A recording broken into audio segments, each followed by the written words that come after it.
So leadership in today's day and age is a buzzword. Political candidates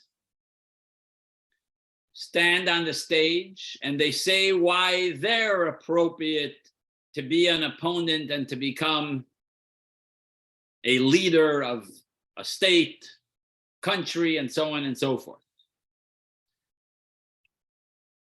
They tell everybody why they have leader qualities. But the truth is, what is leadership qualities?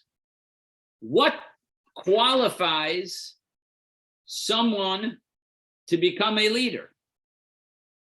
What does make leadership qualities? Of course, we know many people claim to be leaders. But what is really a leadership quality? So that's what we're going to try to figure out today. There are leaders that go by their instincts. There's others that are quiet and they work behind the scenes. There are leaders that are brilliant in inspiring others. But what is a real leader? So it's clear a leader is not by the speech he gives. If he gives a more inspirational speech, now he's a leader. What do we look in a leader? So in order to answer this, we're going to speak about the blessings that Jacob gave his children before he died. This Torah portion gives us an excellent picture of what is a true leader. So we're going to go over, if you've read the portion, there's many complex discussions in the Torah portion of the blessings that Jacob gave his sons. So it begins with blessing his oldest son, Reuben. After Yaakov acknowledges Reuven's special status as firstborn, he right away starts to rebuke him. As we see here in 1a, he tells him, "You're my first strength." Rashi says something fascinating. Rashi says that Reuven is the first strength of Yaakov. Yaakov was 80 years old when child number 1 was born. And it says at 80 was the first time ever in Yaakov's life let out seed. So could you imagine how holy you didn't waste seed for 80 years until he got married? Rashi explains that Yaakov tells Reuven, you were supposed to be the superior one. You were supposed to become kingship. Royalty is supposed to come out of you. But you are restless and you've sinned. You lost your royalty forever. What was Yaakov hinting to? How was Reuven restless? Well, text number 2 will explain sort of what happened. The story is that many years before this, when Yaakov was fleeing from the home of Lavan, of his uncle, to head to Israel, a terrible tragedy happened in the middle of the way, and Yaakov's wife, which he loved the most, Rachel, she died in the middle of the way while she was giving birth to her youngest child, Binyamin. It's not a secret that Jacob loved Rachel the most. From all his 4 wives, he loved Rachel the most. He always lived in her tent. Each one of his wives had their own tent with their children, and then Jacob would go from one tent to the next. But after Rachel died, Surprisingly, Yaakov did not move his bed to the tent of Leah of his other wife, but he moved it to the tent of Bilhah, which was one of the maids, which was actually the maid of Leah, which he also had children with. Reuven, which is the oldest son of the second wife, Leah, when he saw this, he said, wait a minute, this is disrespectful to my mother. At least when my mother's sister Rachel died, my father should move his bed to the tent of Leah, but he did not. So he went in a chutzpahdik way and he moved the bed of Yaakov out of the tent of Bilhah, the maid, and moved it into his mother's tent. And the Talmud explains that when it says in the Torah, Vayishkav es Bilhah, you see here in text number 2, and he lied with Bilhah, Reuven lied with Bilhah, God forbid, Reuven wouldn't have intimacy with his father's wife, but what it's referring to is that he interfered with his father's personal life. Even though that it's clear that he sinned, or better more, it's not a clear sin, but it was pretty bad that he mixed into his father's personal affairs. And through this, his father told him, you lost royalty for you and your children forever. After Yaakov removed royalty from his oldest son, Reuven, he gave it over to the third son, Yehuda. Actually, the fourth son, Reuven, Shimon, Levi. He gave the royalty as a reward, as you see here in text number 3a. Now, it will never be removed from the family of Yehuda. King David comes of Yehuda. He will lead the Jewish people, and including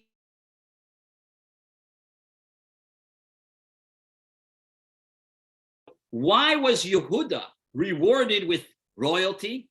So Jacob told him, from the prey, my son, you withdrew. What does this mean? You saved Yosef, my son, from death. Not like Reuven, that lost it because of his misdeeds. Yehuda, you earned it through your good conduct by saving Joseph. As we see here in 3b, and then we're going to explain now in text number 4. When all the brothers were about to kill Yosef, Reuven said, let's throw him in the pit. Yehuda said, let's sell him to Egypt. Now, Reuven said, throw him in the pit, which ultimate intention was to bring him back to his father. Yehuda said, let's sell him to Egypt, which actually is harmless.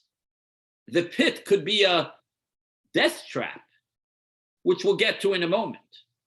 There's another reason that Yaakov awarded the kingdom, the royalty, to Yehuda.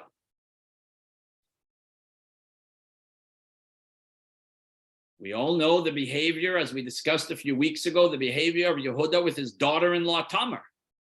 Tamar was married to the son of Yehuda. His name was Ar. Ar died. Then he gave Tamar to his other son, to Onan. And we know that both of these children, they didn't want their wife to get pregnant, and they wasted seed. So God took away both of their lives because they were behaving inappropriately. Then she's supposed to marry the third son. As we know, the law is if a woman dies without any children, she's required to marry her brother-in-law. And she was supposed to marry the third son, but the third son was too young. So she went to her father's home. When Yehuda found out that she left to her father's home, one day he went to travel to the town where his daughter-in-law lived. She sat at the door and dressed up like a prostitute. Yehuda thought she's a prostitute. So he gave her his ring. He paid her to marry him, as it's customary when a man marries a wife, you give her a ring or money. And she ended up becoming pregnant. A few months later, Yehuda found out that his daughter-in-law is pregnant. So he said she has to be sentenced to death. She must be killed. But then she gave him her jewelry that she got from him, and Yehuda said, "Oh, I know who she's pregnant from." And he agreed that she's pregnant from me. And he overlooked the embarrassment. Yehuda had the courage to publicly agree on his sin and bear humiliation instead of killing his daughter-in-law with the twins that she had in her womb. That's why in this merit he got royalty.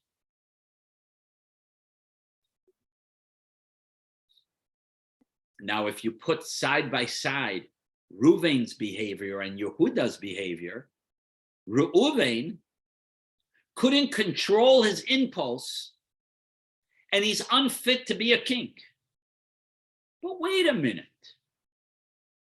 Yehuda tried to save his brother Yosef, so he sold him to Egypt. Yehuda was humble to agree on his sins. But wait a minute. Reuven did the same thing.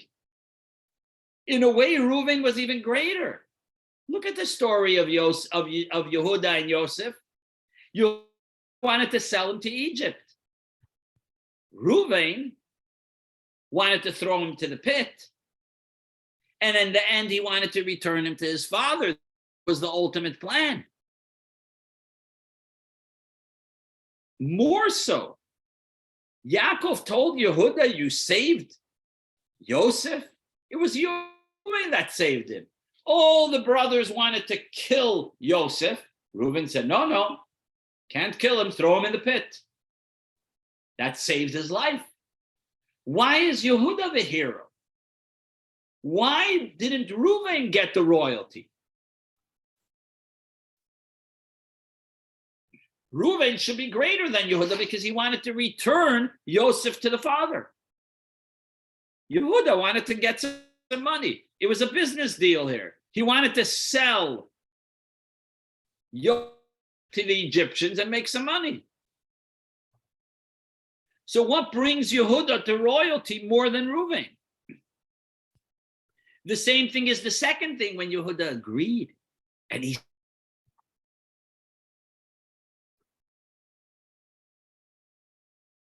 Yehuda, he agreed that he had intimacy with his daughter-in-law. Very nice. Reuven also did the same thing. He agreed on his sin that he moved his father's bed. And the commentaries explain, why didn't he end up taking his brother out of the pit and bringing him to the father? Because he was busy crying over his sins. 9 years later, he was still repenting on his sin. He was wrong to go into his business, but when he knew about it, he repented and cried and fasted. That's why he didn't join his brothers for lunch when they sat down for lunch. So why are you putting Reuven down? The two gains that Yehuda had for saving Yosef and for repenting, Reuven, same thing. And when he came to the pit, as you see in 5, he was devastated and he started crying, how am I going to report to my father? So let's compare Reuven to Yehuda. Yehuda saved Yosef, but for money.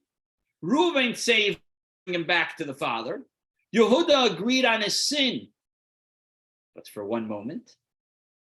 Reuven was still busy repenting on his sins after 9 years.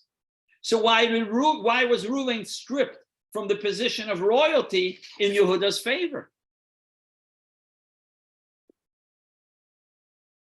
In order to understand this, let's explain what's royalty. Royalty, being a king. Responsibility of a king is to lead the nation, to judge the nation, to have an army to protect the nation, to take care of the nation's needs, to take care of the economy. The king is higher than everybody.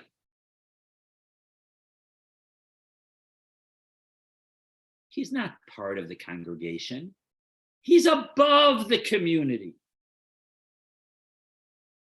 The way he's successful is because he has royalty. He naturally has royalty.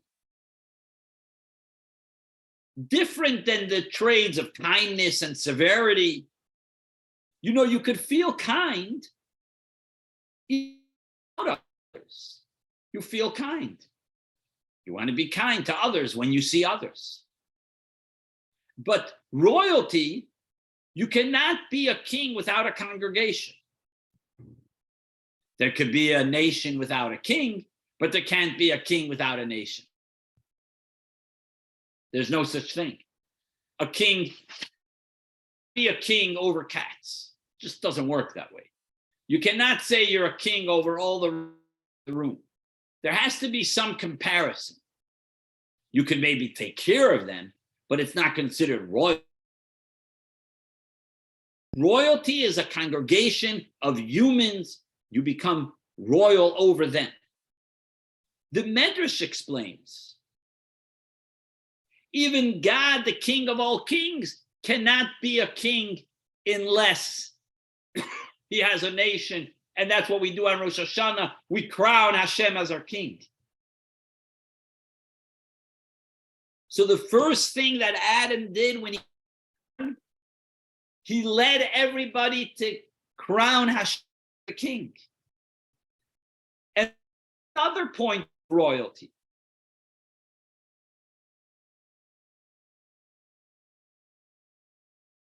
The congregation has to accept him. You cannot be a king on your own. Even if you're a judge, you have to have people to judge to become a judge. So the people is what makes you a judge. So even though the king is above everybody, but the word am also translates dim, which means the nation is like a dim light. What does this mean? Even though that they're the congregation, and without them he's not a king,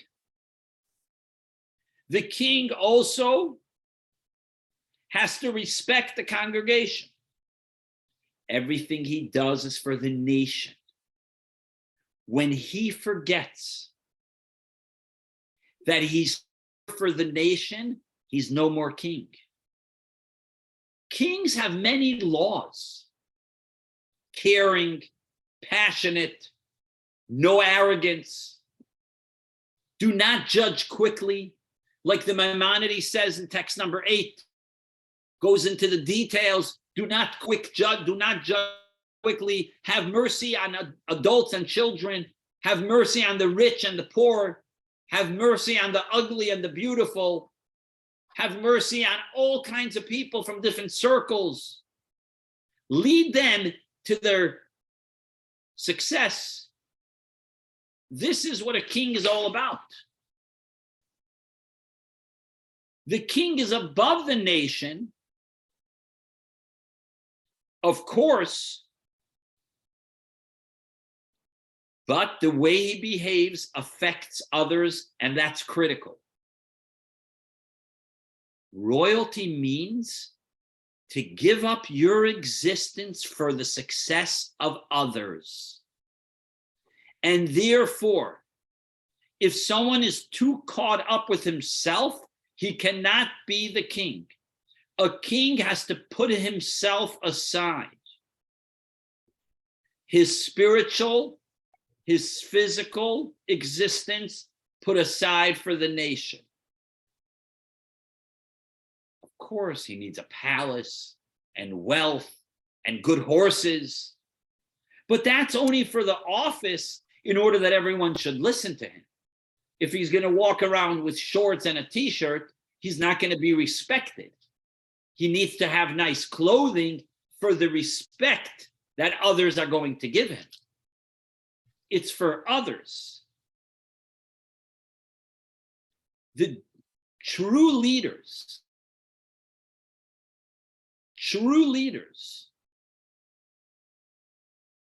are 100% focused on others, because the whole royalty is through others. Remember, your leadership comes through others. So you need to care about others more than yourself. The difference between the king and the nation is when there's a problem, most people tend to run away from the problem and say, it's not my problem, I don't have to deal with it. The king sees that there's a problem by others, it becomes his problem, and he has to fix it. The king awakens and strengthens others to get involved. He worries about others' finances, emotions, spirituality, and even their physical well-being. He's very concerned about that. And that's what we spoke about at the beginning of the class about leaders. Intellect, skills, passion. But these are all personal gains. It's not connected with royalty. True royalty is to put yourself aside for the sake of others. And that's the most important. And this is the concept of royalty. And now you'll see a fascinating explanation from the Lubavitcher Rebbe why Reuven didn't deserve the royalty and Yehuda did, based on this entire discussion of what royalty is. Now we can understand what royalty is. We see why Reuven, the firstborn, is not fit for the job. Yaakov told Reuven, what costed you the royalty because you were quick to display anger. Even though you did it for the respect of your mother. But Reuven crossed the line. You didn't have to get into your father's personal life. Reuven had good intention. If someone's degraded, stand up for their honor. Fine. Looks good. Looks like he did something really nice. But he did it the wrong way. He wanted to help. He harmed his father himself and his mother. He wanted to be nice and sensitive, but he didn't realize what's going to happen. He did it quick without thinking. And that's not royalty. A king has to be sensitive. If poor people come to the king and say, we're very poor, we need help. So the king will say and make a quick decree, take all the money away from the rich and give it to the poor. Or take half of the money from the rich and give it to the poor without thinking, making a proper decision. He makes decrees without planning and caring about how it affects others. He's doing it what makes him feel good. That's not a king. That's not royalty. Just because he has the power to do it means nothing. To be a king is not only to do, but how to do it and what to do. He has to show an example to the whole nation. He can't go by emotions and instinct. You have to see the entire picture. How is it good for them? And what are the results? Reuven understood that you have to do things for others. But the way it was done was in a wrong approach. And therefore, he's not worthy of being the king. According to this, we could understand why these two things that he did, that he saved Yosef,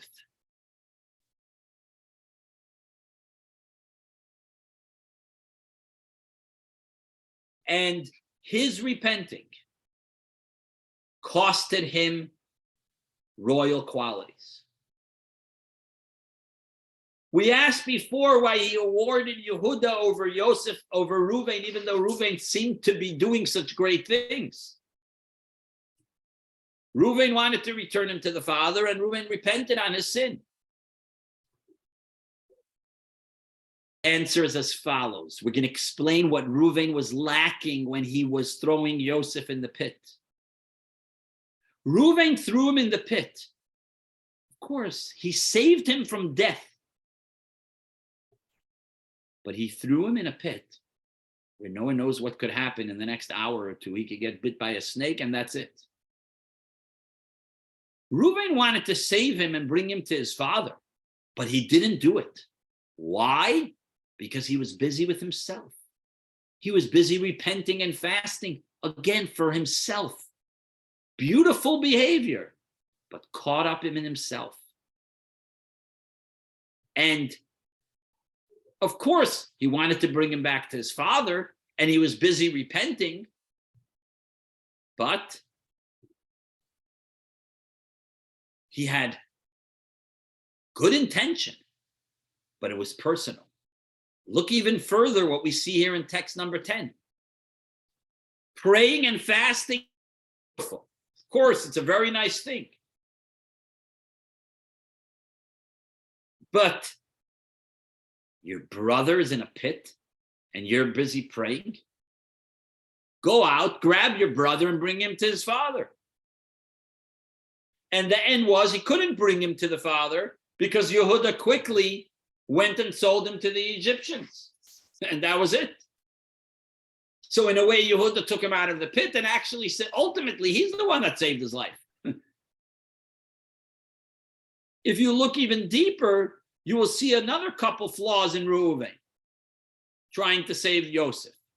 Reuven told others, don't kill him. Put him in the pit. Now I'll be able to return him to the father. Now, what did he say? Look at 11a. Why did he want to return him to the father?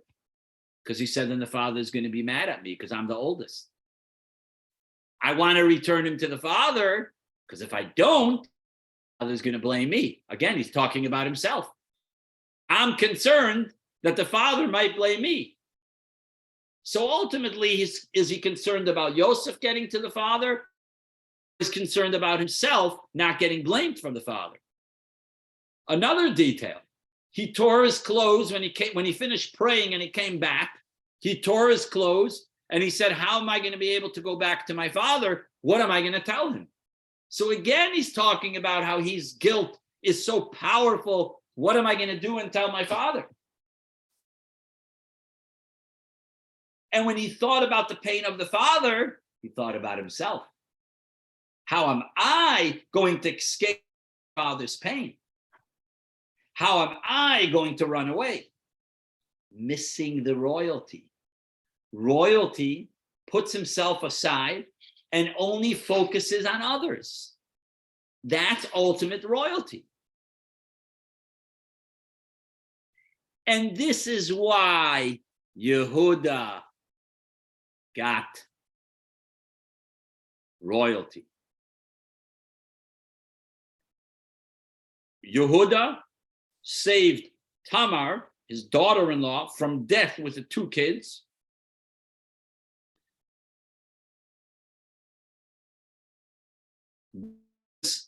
For others, he saved Tamar. Reuven was worried about himself. And the Talmud explains that actually the reason Reuven repented is because he saw Yehuda repenting. No one knew that Reuven did move his father's till many years later, when Yehuda agreed on his sin to say that he slept with Tamar. Then Reuven woke up and said, "Oh, I also sinned many years earlier." So wait a minute. Could you imagine that the father didn't know who moved the bed for all these years? Meaning all the brothers were accused. The father didn't know who did it. So Reuven didn't agree on his sin till later on, again, for selfish reasons, because Yehuda did it. Now he felt, okay, I have no choice. I have to do it. Now, so Yehuda didn't think about himself. Reuven thought about himself, and that doesn't deserve the royalty. This is not a story for individuals. This is a story for every one of us, the Jewish people.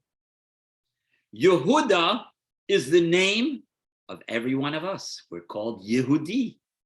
We're called Jews.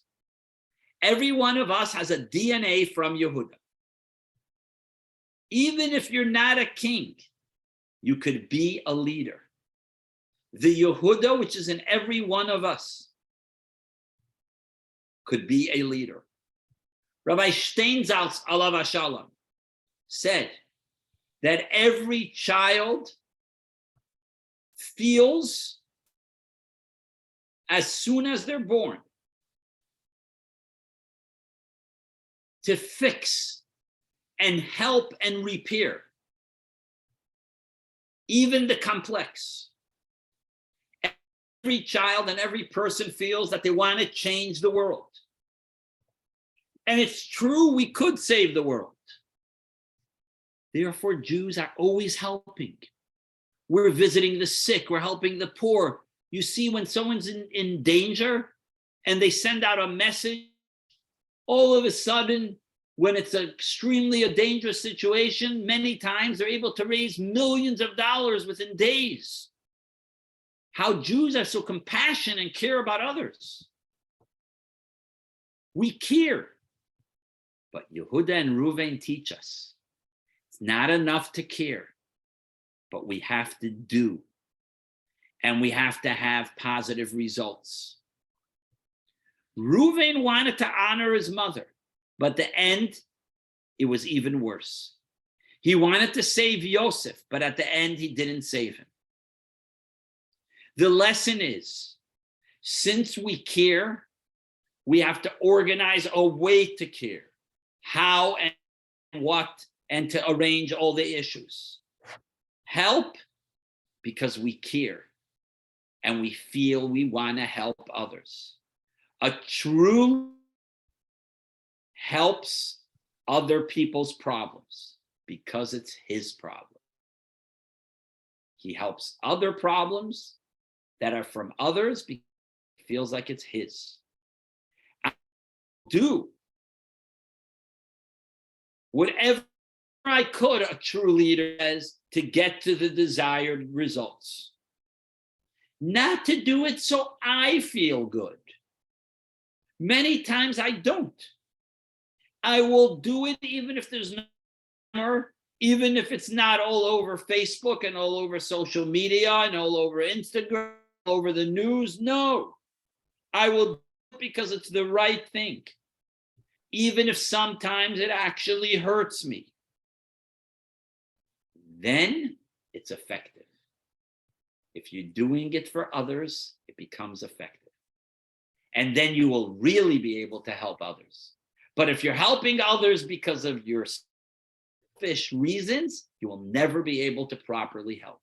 If you're looking for glamour and honor, you will never be able to properly help others. But when you help sincerely, privately, personally, then you will be able to help. And when you help, you will ultimately merit another good deed that will ultimately reveal and bring closer the coming of Mashiach. Any questions? Hi, Rabbi. Yes. So that last thing that you just said, so is the Moshiach also a king, or do you need a That's king right. and Mashiach Mashiach? is also a king. Yes. He's a king and a Rebbe, just like Moshe.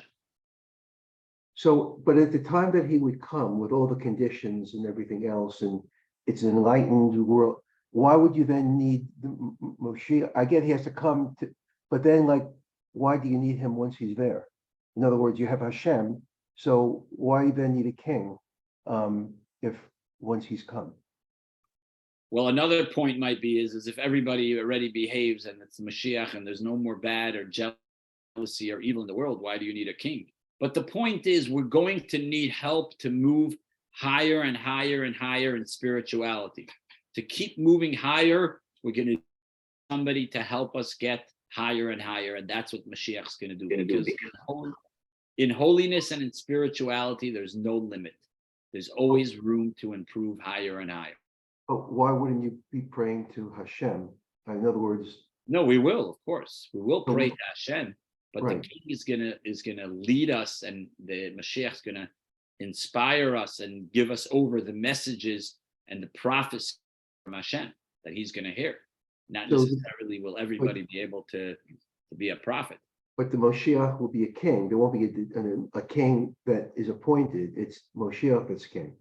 Yes, king and a leader like Moshe. It's going to have both qualities. It's called a Rav, which is a Rebbe, and a Melech. Nasi, it's called a Nasi. Nasi is like Moshe, and Moshe, by the way, was also considered a king. And yeah. You had a question? Oh, yeah. Moshe Rabbeinu had an episode of Kas. He hit the rock. Why was he not punished the way Yehuda? I don't want to say punished, but he was punished by not being allowed into Eretz Yisrael. But he was still the leader. He was still the the king. That's a good point, actually. But the thing is, he had so many other positive qualities, including, with the sheep and all the other stories that happened. And, his other great qualities overpowered this. That would be one point. And another point is this already happened later on into his leadership. Would we say that if he did it before he became leader, that Hashem wouldn't choose him? Not necessarily, because his qualities were so extremely worthy of him being a leader. And you see, every time Hashem said he wants to wipe out the Jews, Moshe with Hashem, please don't take the Jewish people, meaning he could have said, I don't care, kill everybody, it's not my problem. Yeah, so that's and you see, actually, proper leaders, at least our holy leaders, I'm not talking about political leaders, the holy leaders have had all these qualities that here, and if they didn't, Hashem right away, put them down. And we know some kings and stories where people didn't behave properly, and Hashem, they became disqualified, including King Shaul, when Hashem told him to kill the whole Amalek, and he only wiped out the men and he didn't kill the women. He felt bad, and Hashem was very upset at him. So it's if you're worried more about yourself, or you're worried about what Hashem tells you to do. So that's very important qualities. And it's a good thing for us. When we care about others, we should really focus on the others, not necessarily ourselves. When we focus too much on ourselves, it becomes selfish. Yep. All right. Well, sei gesund, everyone, and have a good rest of the evening. And I look forward to seeing you all Shabbos, Emir Hashem.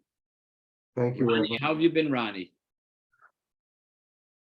I can't hear you.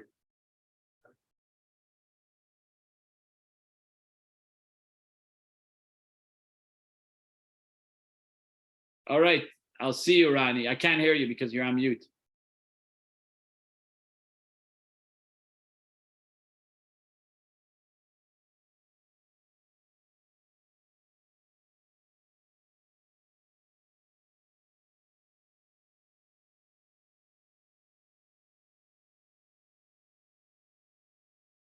Ronnie, you're muted. Okay, I'll see you.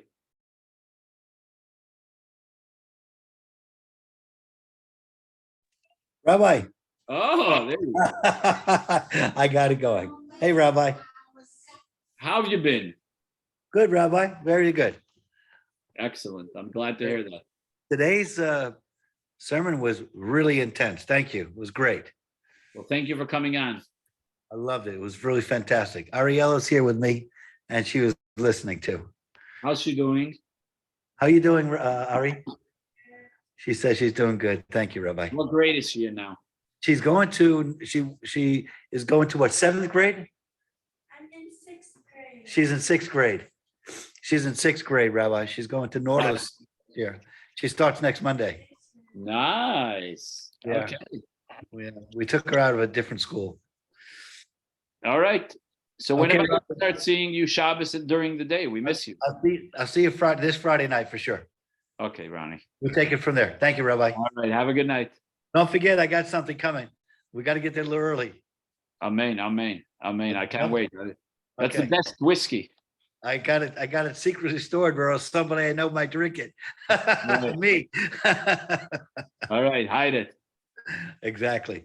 I'll see you Friday night. Thank you, Rabbi. Okay. Bye. Okay.